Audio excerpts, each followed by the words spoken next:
26/11 मुंबई आतंकवादी हमलों में शामिल पाकिस्तान मूल के कनाडाई व्यापारी तहव्वुर राणा को भारत लाए जाने की प्रक्रिया जल्द पूरी हो सकती है। राणा के प्रत्यर्पण के लिए दोनों देशों के बीच राजनयिक बातचीत चल रही है। अगस्त 2024 में अमेरिकी कोर्ट ने इस मामले में अपना फैसला सुनाया था।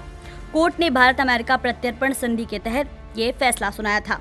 इससे माना जाता है कि ये भारत के लिए बड़ी जीत है, जिसे लेकर अब राणा को जल्द भारत लाने की मुहिम तेज हो गई है।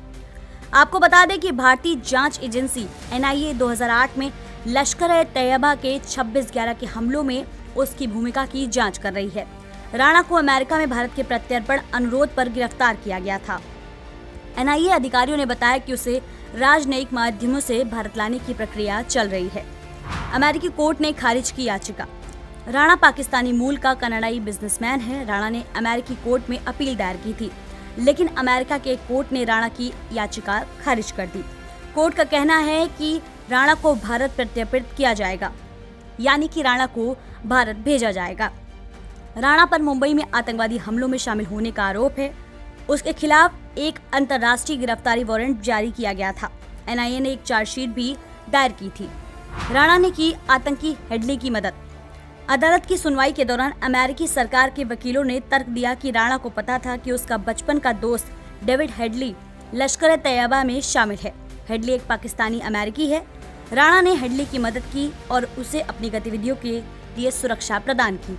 इस तरह राणा आतंकवादी संगठन और उसके सहयोगियों का समर्थन कर रहा था। राणा को हेडली की बैठकों, चर्चा की गई बातों और हमलों की योजना के बारे में भी पता था। साथ ही उसे कुछ लक्ष्यों के बारे में भी पता था। वहीं अमेरिकी सरकार ने कहा कि राणा साजिश का हिस्सा था। आतंकियों के लिए तैयार किया ब्लूप्रिंट। तहव्वुर राणा और उसके सहयोगी डेविड कोलमैन हेडली ने मिलकर मुंबई हमले के लिए ठिकानों का पता लगाकर पाकिस्तानी आतंकवादियों के लिए ब्लूप्रिंट तैयार किया था। राणा फिलहाल लॉस एंजलिस की जेल में है। अमेरिका में राणा को उस पर लगे आरोपों से बरी कर दिया गया है, लेकिन भारत की प्रत्यर्पण याचिका के कारण उसे जेल से रिहा नहीं किया गया। 26/11 की वो काली रात।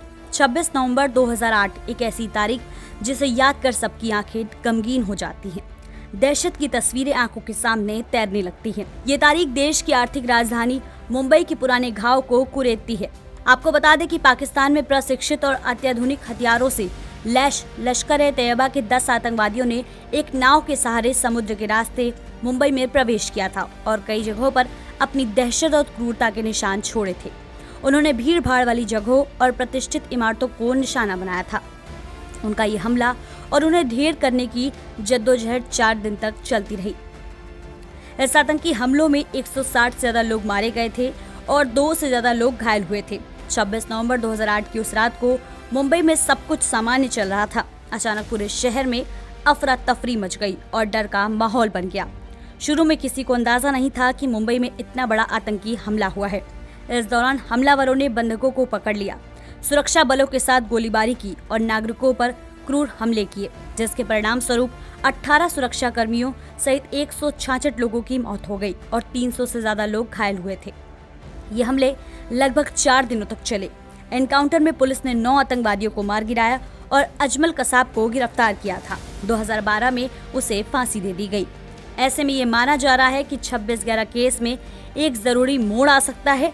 इससे हमले की पूरी सच्चाई सामने आ सकती है।